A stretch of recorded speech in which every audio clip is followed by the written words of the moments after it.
podcast series with entrepreneurs, CA Gayathri Talks.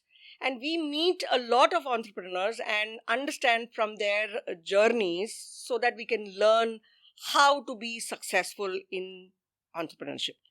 And especially more because they are authors of various books. And today we have our guests, Syam, who is an author of the book The Great Corporate Escape, and he is from BITS Pilani, and he has got 36 long years of experience being an entrepreneur, being a working employee, and also an author. Welcome, Syam, to our podcast series, and it has been a wonderful experience knowing you as a human being and also a great author. Thank you so much. It is my privilege, my pleasure to be part of your show. I don't want to ask anything specific from your book because I have something really very interesting in my mind, because I always love this combination of people who are from job and then obviously they have taken up their journey as an entrepreneurship consciously. Okay. So with one thing I have noticed, okay, most of the people who are very successful in their business, if you see Sam Nadella or you see Sundar Pichai, you always get connected in the background. There is some IIT or there is some IIM with them. And also the institution which you belong to, that is BITS Pilani. Now, why is that so? That all entrepreneurs have a background of such institutions and they carry a lot of success with them. So, what is that difference which you have experienced in your journey in BITS Pilani? It's a very interesting question because let me now go back to my childhood days when I grew up. Growing up in a very small town called Neyveli, that's in Tamil Nadu. My father was working, and we were in a society, a sort of a township, where you used to find good schools, and that atmosphere used to give so much importance to education, so much importance to values in life, that those schools and of course our upbringing from our parents, they sort of made us get into reputed institutes. Okay, so even in my class, 9 of my classmates went to BITS. Oh, There were 6 or 7 of them who went to IITs, and almost all my classmates are either engineers or doctors. Now, that was about the school.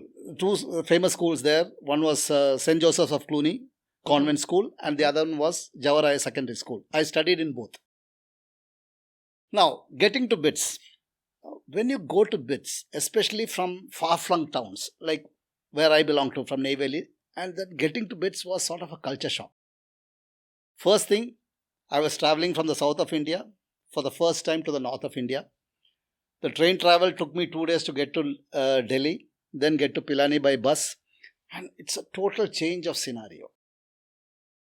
The first thing that you notice when you get into BITS was the cosmopolitan nature of the student studying. You have students from Kerala, from Assam, from Jammu and Kashmir, from West Bengal, from Andhra Pradesh, all over the place. You get that complete mix. And that mix was the best, probably the top students from India. correct. So now where you are in a setup where you get the best brains probably. Though I am not very sure whether I was intelligent, but then I did study well to get into BITS. Okay. Now, there is an atmosphere which 2 things which happen. Now, when you grow up in school, like in Neyveli when I said, you are brought up with a strict disciplinary sort of environment. BITS was a totally different setup. Why? Attendance was not compulsory there. Oh. So so everything was, the onus was on the students to study. Oh, okay. The best facilities were there. Even in those days, remember, I studied from 1983 to 1987 BITS. I did instrumentation engineering. Now, even in those days, I still remember we had 2 mainframe computers, the best of the best, IBM 36000 and HP 1000. They were those mainframe computers. The libraries were the state of the art. whatever the student wanted to aspire or wanted to look in, he was given those facilities. So it was up to us again. So that setup probably took us a step above. Probably if I was studying somewhere, even in the best college in Tamil Nadu or in Kerala, or where the group of students would be the same, that competitive nature in us would not have developed. Probably. I won't say that. See, I was lucky enough to get to BITS, and probably that's a brand in itself. Today, looking back 36 years down the line, after graduating from BITS, I have never faced any hurdle either in my employment or in my entrepreneurial journey. That name has carried me, because once I sit across and someone asks me which college did you graduate, I say BITS, and then they just give a smile, and then they understand that yes, they are speaking to someone who is credible enough. Quality Yeah, the quality. And so that is something which I am lucky to have, and probably that is one of the reasons that probably many of the people who come out from IITs or BITS or even IIMs and all those top, I mean, the best colleges gives you the best people probably, and that is what I can tell about your question to me. So basically, what you're trying to say is that these kind of institutions do give a variety, or what you call a different class of people together. So that makes the difference, and obviously the infrastructure which these institutions try and provide it for the students, for them to explore. So they are not taught to be disciplinary; rather, they have been given a freedom to choose what they want to do. Exactly. And obviously, it's on the onus is on the students to utilize the facilities given. This doesn't demean in any way the colleges which are coming from anywhere. It's Correct. only, see, today when I'm out of BITS and when I have faced so many years mixing up with a lot of people, talking to people, do I realize the value of the brand, right? Absolutely. So probably it is good for the aspiring students to aspire for the top colleges, because they give you that leverage to carry on in life. This is what my personal opinion is. Right. So if suppose any institutions would like to create that kind of a brand, then they should also give this kind of an infrastructure and the variety or the people whom they can employ in that. I mean, even today when I talk to some young students, they are surprised that is there no attendance? And I mean, I was surprised to hear that. Like, I mean, when my son, my elder son went to Christ Bangalore, they had 85% attendance. Whereas why I sometimes, even I didn't know which lecturer was taking the classes. We used to go and write exams, but so those things were going on. But then no one, if you wanted, you could attend the class. If you don't want, you don't attend the class, but still you have to score. Correct. To get through, right? Correct. So it's the onus is on the students. The onus is on the students. Yeah. So that's really very interesting, which you brought it out today. Now coming to your glorious journey of being working as an employee and then obviously then taking up the entrepreneurship. Today there is a lot of hoo-halla about what is a work-life balance. Like I've also interacted with you. I've understood that you being working in an organization morning 8 o'clock to night 11 o'clock, you've been captured in the work, and anytime you can be called in the plant for any sort of emergencies. Now today the students, whoever are taking various streams of education or taking up a career path, they always sit and talk about work-life balance. Now, do you think there is an existing work-life balance? Number one, because even I have not experienced a work-life balance. There is always a tilt toward either the family or either towards the work. So there's no balance as such. So what's your take on that? And what do you think? How that can be changed or it can be influenced? Again, a very interesting question and a little controversial too. Yes. Given the current status of so many statements coming across from the top business owners of today. Correct. Again, I'll have to go back in time when I started my work. So fresh out of BITS, and I was all pumped up. And here I was joining a leading public sector, Navratna at that time, Steel Authority of India Limited. Wow, okay. And when I started working there, I had no exposure about how work used to happen in other places. But so I got used to it. For 17 years, I worked and worked and worked and worked. Of course, in between I got married, I had kids. And after 17 years, I had a feeling that was I giving enough time to my family? There was a time, and then I decided, okay, let me get to a private sector. Probably there I can get more time for myself. And that's how I came to Bombay to join Ispat Industries. Currently it's JSW. And when I came here, I further realized that you have to travel 2 hours to work, travel back 2 hours home. The rest 10 hours or 12 hours you're working in the plant. So finally you don't have even more, you don't have any time for your family.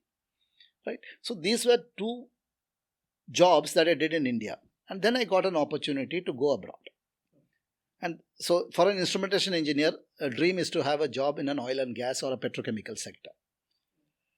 So when I shifted from steel to petrochemicals, and that was in Saudi, that was another culture shock for me. Correct. Right? Not because it was Saudi Arabia. Not because it was Saudi Arabia.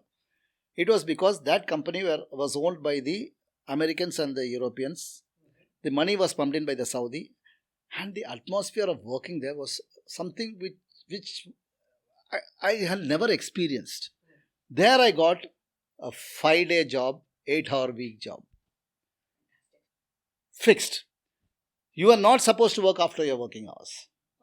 If you are required to work after your working hours, you are paid for that.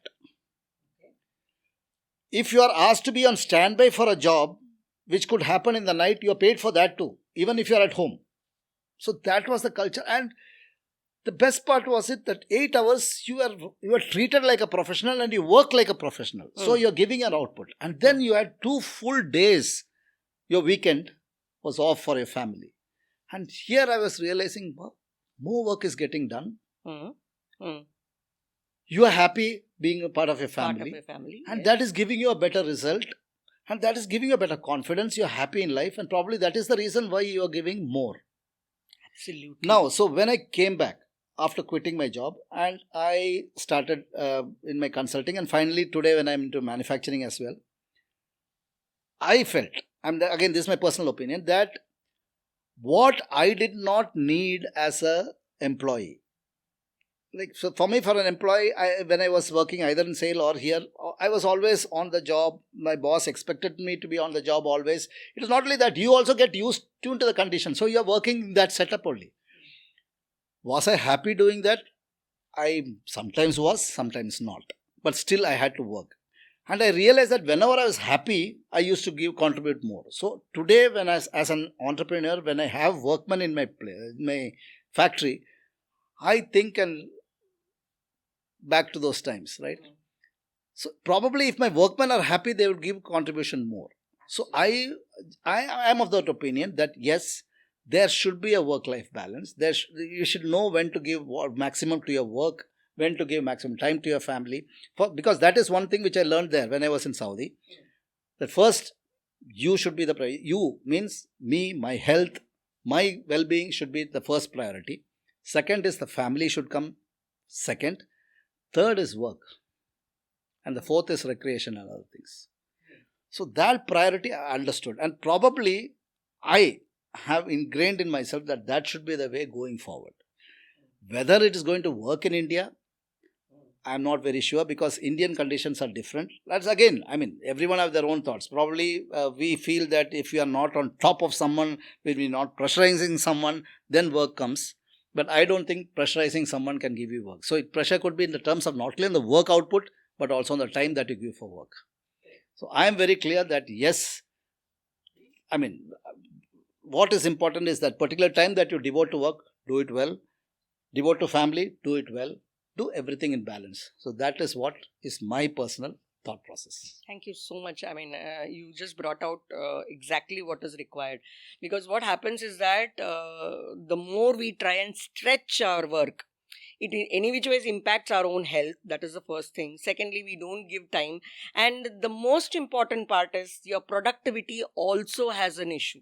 So if you really have that balance so that you can have a little bit of relaxation, a little bit of family time, the productivity the next week will certainly increase. And this kind of a risk nobody takes. They just try and stretch themselves so much. They don't know that what kind of productivity comes out of that. So thank you for bringing that out, because this I have also realized that in India, what happens is that when we delegate some work to somebody, we as entrepreneurs, or rather it has been ingrained in our mind that we need to be on top of him so that he performs. So, as you very rightly said, that if the job has been assigned to you, you take the onus and you do it, and you don't have anybody else sitting on him to take care of that work. So, it means that for one work, two people are spending the time and Absolutely, energy. absolutely. So, yes, that's very important. You brought out. And now coming to India, as you very rightly said, there's a lot of difference in what kind of culture is being followed across the globe and in India. How was your experience in actually setting up your manufacturing unit in India? Setting up. Okay.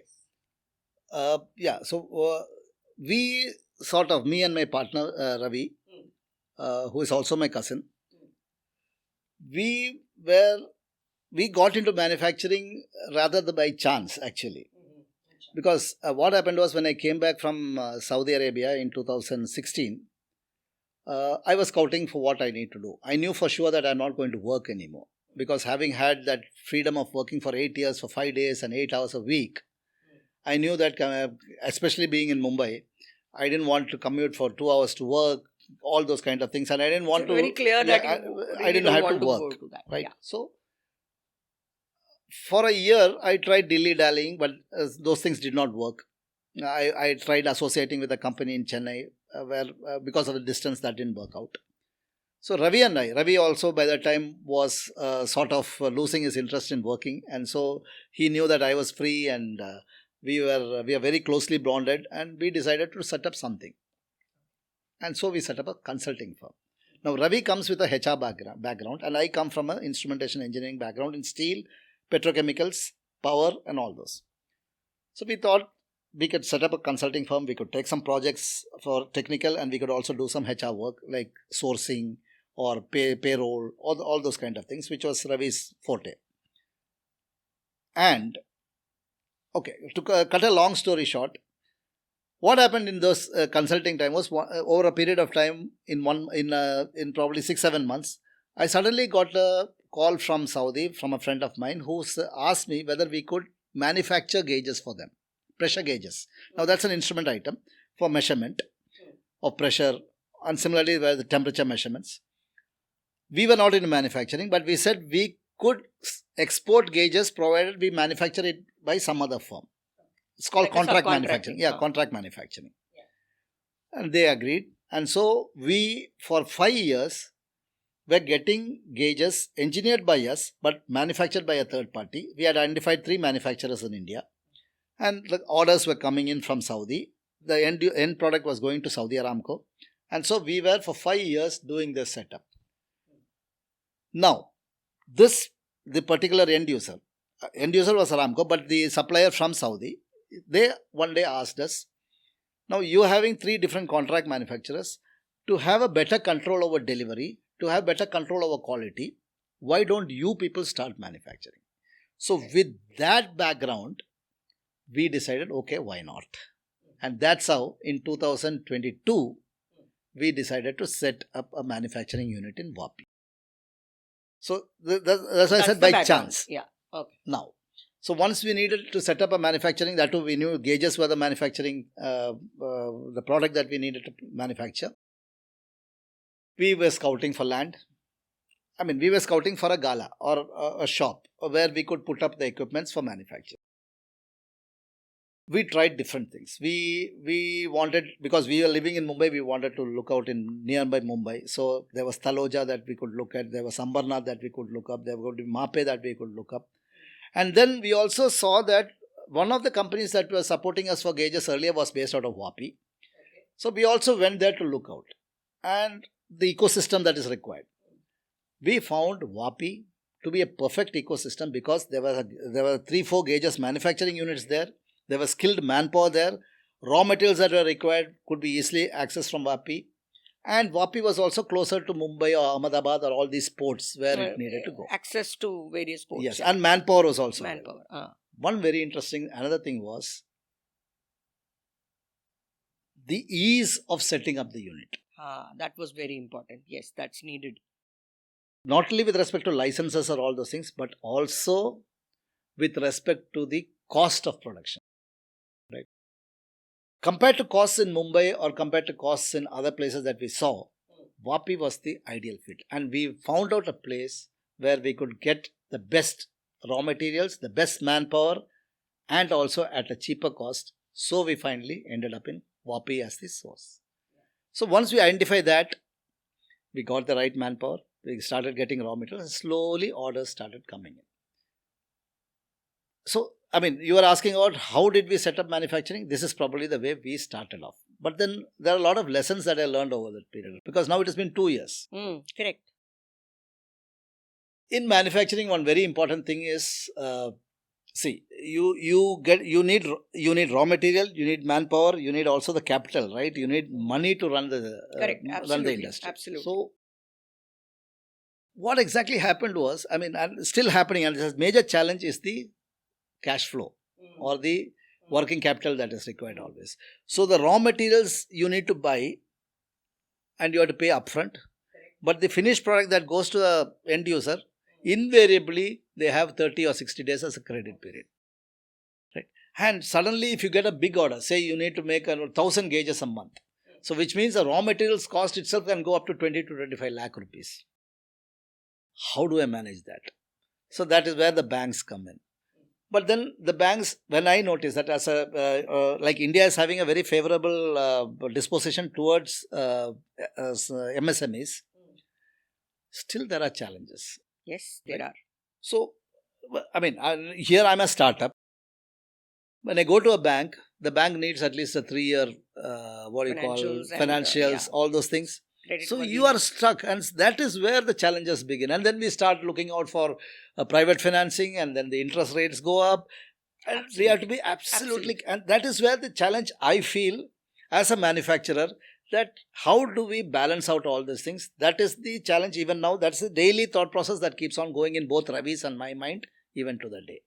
So this is in short probably how the manufacturing unfolded for us. Yeah. See, basically, coming from the finance background myself, even I have noticed this, that having this kind of a cash flow issue is a major point of discussion for most of the organizations, be it service or manufacturing.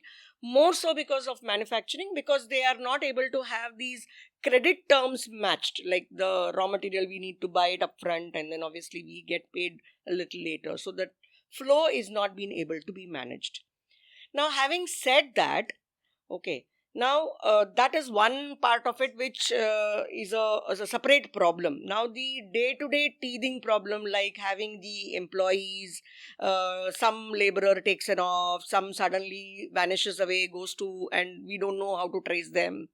So a lot of issues on the casual laborers, and again having good electricity bills coming somewhere haywire. So a lot of teething problems are there in manufacturing, right? So that's the reason why I feel that if a person has taken a step to become a manufacturer, loads of appraisal for them, loads of appreciation, because they are just getting into something which is day to day udhar storms hai. I mean, you are really not going to be having a single day where you're going to be calm and saying that ki aaj mere ko kuch issue nahi hai. Something to troubleshooting you need not do. Every day there is a different way of troubleshooting. Now, coming from your Saudi's experience, and coming from your 36 years of, great experience with various big corporates, how has it helped you to have your mind calm? Because I'm sure many of the manufacturers, when they enter, I have also met quite a few people, they've decided to quit. नहीं भाई, मेरे से नहीं हो रहा है ये रोज रोज का झंझट नहीं. And as you very rightly said, stress levels are very high, family life balance का तो बात ही मत करो. तो how did you have that calmness in your head? Whenever I meet you, whenever I see you, you're always smiling, but I really understand that what is happening in your background. Like, there's a lot of things which is there, which is up for your action. Like, you really need to take an action, otherwise wo derail ho jayega. But then you're always calm, smiling. So how does that your 36 years of experience has helped you, and what is that secret which makes you smile every time? Yeah, thank you for that, because I don't realize that I smiled much, but No, but that shows your calmness. I mean, that's what I'm trying to. I can say two things. In fact, three things. The third thing I'll come last, but that will be my topmost importance that I give to. Okay. First thing is being an instrumentation engineer helps. Oh, is it? Acha. I'll tell you why. Especially when you, as you grow in a career, and like when I went to Saudi, I was the sole control and instrumentation engineer for the whole petrochemical plant, which has got state of the art automation. Okay, and my field is in such a way that you need to understand the complete plant. Otherwise, the operation is on your head.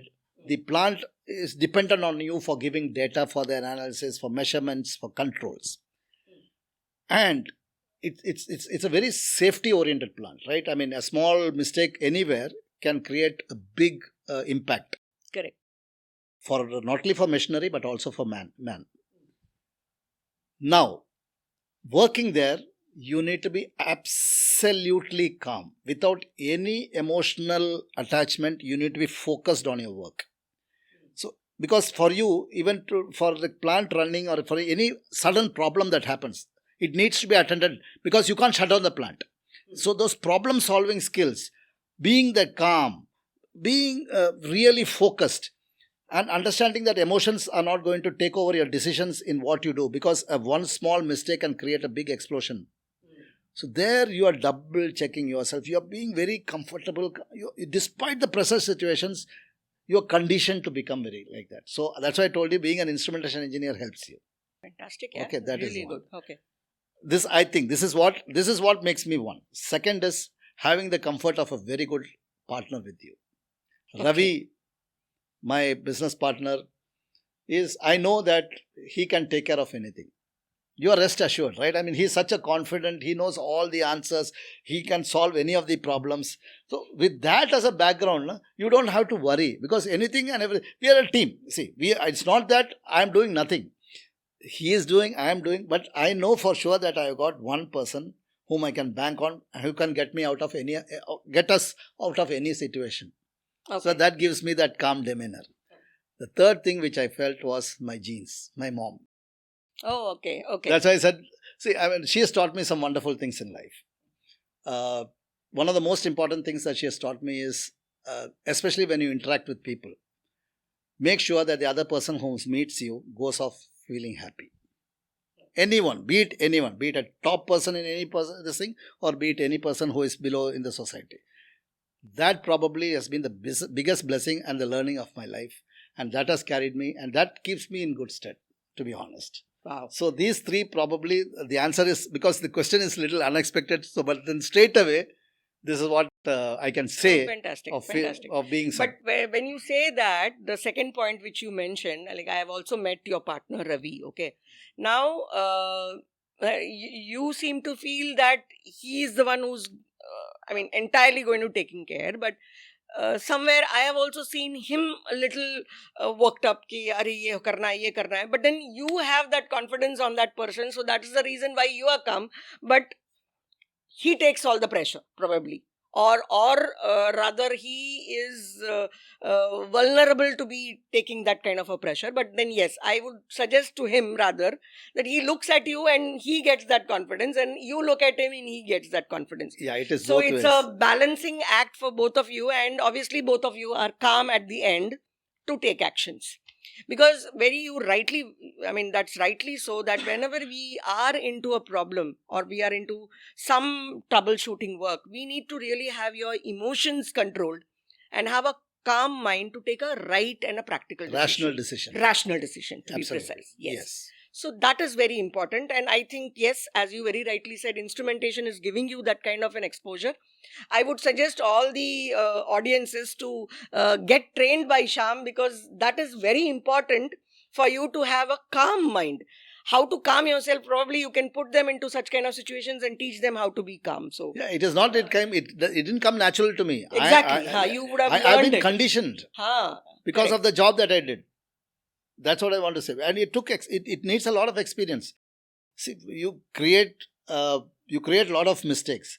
But as they say, you can make one, you can make two, but you're not supposed to repeat those mistakes.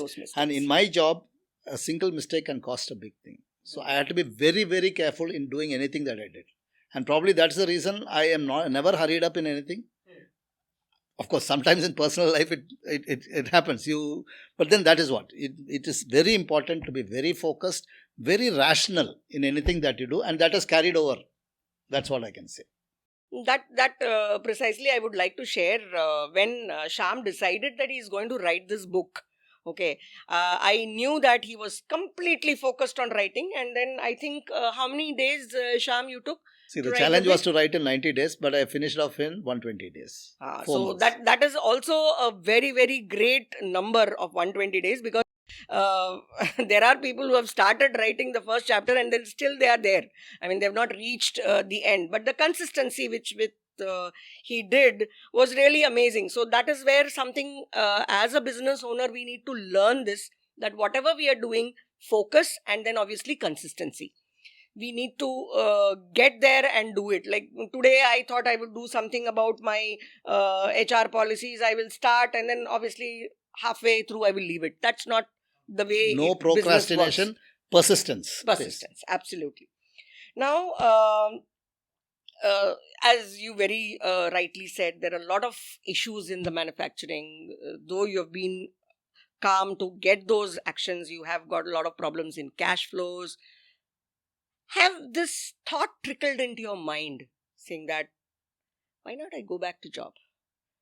Let me ask you this question from the perspective which I have seen, because I have my cousin who has been into the CA practice. My cousin mother or some mother, she has been asking him, why don't you go back to job? Because so much of issues on collections, and day to day you're facing so many. So has that thought somewhere trickled into your mind? Should I go back to job? To be honest, no. Anything? I mean, why? For Ravi and me, failure is not an option. Yes. Okay. Today, I'm living a dream as an entrepreneur. I wanted to be an entrepreneur ever since I read that book, Rich Dad, Poor Dad. That was way back. Probably I was 38 years old at that time. See, I knew that being an entrepreneur is not without its challenges. But then today, the freedom that both Ravi and I had, of course, we have tough times in the business, but today we also have the freedom to do what we want, be it in business, be it in personal life. Today when I can be anywhere, I can still run the business. I can attend weddings. I can attend to people who are having bad times. So being with the good, being with the bad, keeping you rooted, all those things is happening today only because I've been an entrepreneur for the last 6-7 years. Why should I go back and work? When you ask me, did that thought come? So now that the thought that you put in my mind, I planted it. I don't think. Anyway, I'm going to be 60 soon. So if I were working also, most probably the retirement would have happened. Today, you know what? As I written in my book, I am today Syam 2.0.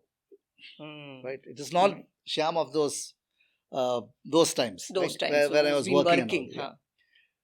Today is the time for me to really start a new life, right? And that is that's what every day when I wake up today, what can I do good today? What can I do something? And I know for the next 10 years, 15 years, if I'm alive, I'm going to be occupied. I know I'm going to be active. I'm going to be writing more books. I'm going to Fantastic. be. Okay. I want to have more. I want to see more entrepreneurs. Today, I get opportunities to speak in front of college students just because I wrote a book. I've started something. If I were in a job, okay. If I was probably the MD or someone with a very rich experience, that too in big companies, they are called to address people. Here, I'm a common person. I'm not a big businessman. It is just that I'm living a dream. I have so much of years of work, but now converting it into an entrepreneurial mindset, I'm able to share that, right? And I want to do that more.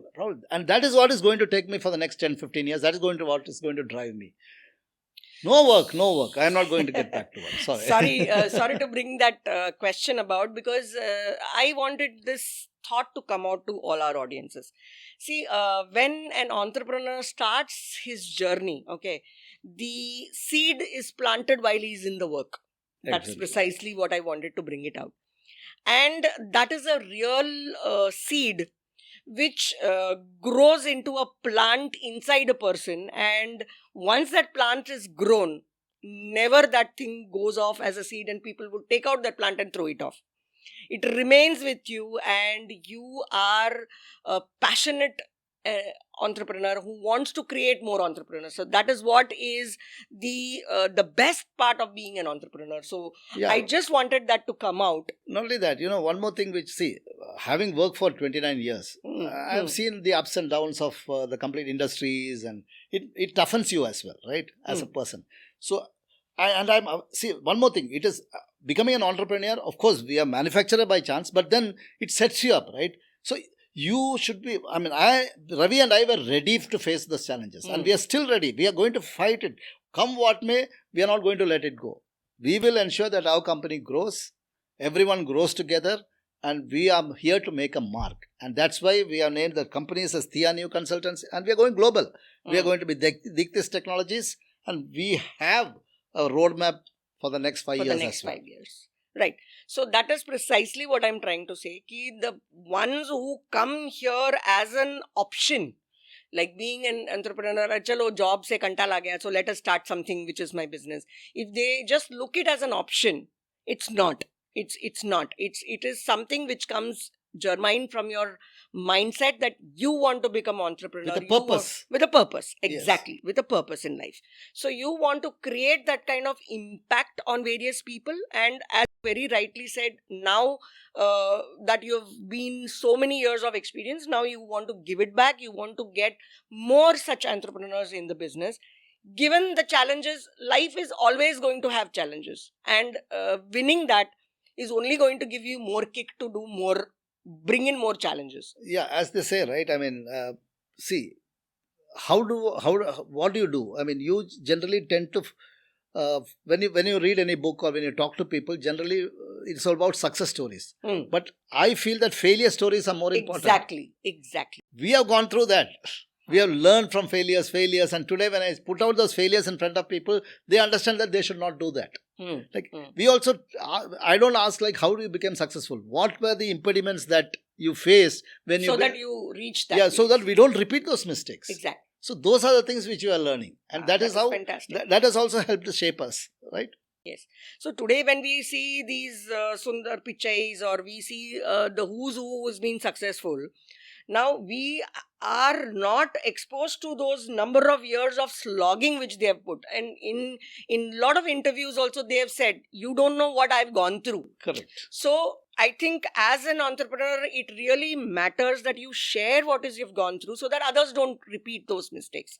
So that's precisely what I wanted, that we should be sharing and give a lot of inspiration to people to take up entrepreneurship. And it's a what do you call it, difficult road, but it's a satisfactory road. Very That's fulfilling, very satisfactory. Fulfilling. Yeah. Okay, so we just have come towards the end of our discussion. Now, I want you to give me precisely, if you can say, 5 steps, or rather 5 tips for people to take inspiration from your journey, and how can a person be consistent and passionate about being an entrepreneur. What's your 5 takes on giving the inspiration to people who are there as our audience today? Great. Again, okay, let me formulate that. But please, no I can go on. Yeah. First thing is to have a dream. Correct. Yes. Have that seed in your head. Have that. We are here not just to follow certain mundane laws of life. Create something. And creation happens only when you have an idea in your head. Have that. And first is that. Second is try to be as independent as you are. Right? See, there are laws, there are certain rules that need to be followed. It's today when I look back, why I'm saying this is, I'm saying this with a lot of passion and satisfaction. 17 years I worked in a public sector. And today, many people, at that time, I remember still, why are you leaving a public sector job? Correct. That was a big question. But I took that risk because I got a job in a private sector. And here I was in Mumbai. I was doing quite well in that 4 years. I got a chance to go abroad, that to Saudi Arabia. Again, I took a risk. People said, why are you leaving India? You got such a good job. You can become a director, that. I said, no, I want to get set up into a new field, which is petrochemicals. 8 years I was working there handsomely, very well paid, my family was with me, everyone. But suddenly I decided to take care of my father, I need to come back to India. Again, people said, why are you coming back? What are you going to do without a job? All those kind of things. You're having a good lifestyle. I said, no, this is my priority. So that, and then again, when I stepped into manufacturing, people told me, why are you stepping into manufacturing? But 2 years down the line, I'm enjoying it. Right? So that is the second one. Taking risks. So that's it. Without risk, there is no success without risks. Absolutely. See, you are successful in what you're doing, the mundane things. But if you want to go out of that, get out of the comfort zone, take risks. Third, persistence. Lage rana. That's what they say. Lage right? Types, yeah. See, I'll come again. It has to all connect to the dream only. Finally, see, Correct. That's the first part, because so ultimately there are going to be so many obstacles. There are going to be so many people going to tell you that you are not going to be successful. You are not going to do. You're going to fail. All those things, but keep the dream in mind and keep at it. Initially, people will not value you, but as they see that you're keeping at it, people understand, hey, he's a serious guy. Let us do business with him. That's how business comes. That's how work also comes. Correct. 3. Fourth, once you are an entrepreneur, you should also have the right people with you. Absolutely. Because you'll start understanding that when slowly your team grows. Right? So probably what we are doing currently is, we are trying to find out, especially in workmen who are young, who has an ambition to grow and who are willing to learn. Create that team. You need only one supervisor who is experienced enough. The rest can be taught. So the team, how the team is being handled. So building a good team is very important for an entrepreneur to get success in the business. So that's the fourth one. And fifth, which is again linked back to the dream, is begin with an end in mind. Have those targets fixed. Have that long 5-year plans, short-term plans, all those things fixed up. Because the dream, you had the dream, all those is hazy. But when you put that plan in action, that is when everything comes in a full Connected. circle. Full circle, yes. Full circle. And so these are the 5 steps which probably is, see, again, I have been only 2 years into manufacturing, but these 2 years have been a big learning experience. I know that I got miles to go. And as Robert Frost rightly said, I have miles to go before I sleep and miles to go before I sleep. I know for sure, but Ravi and I are going to take this company to not only to great heights, but across the globe. We have got firm footprints. We know what we are going to do. Again, but independently, we cannot do these things. We need support from so many people. Somehow I've been lucky. We have been lucky that the right people are associating with us. It depends on providence. But then, unless you take action, you can't get the others to come in and join. Correct. And that is where we feel blessed. I'm sure Thea New Consultancy and Diktis, our manufacturing arm, are going to get great heights. Fantastic. It very rightly you said that when you start with a dream, okay, we all know that the universe will actually manifest to see that the dream is achieved or it turns into a people reality. Flock to you. So people come and attach to you, and that's how the dream gets into a reality. So it's very miraculous to say, but yes, there is a lot of hard work and persistence and good people and a lot of other things which is adding to it.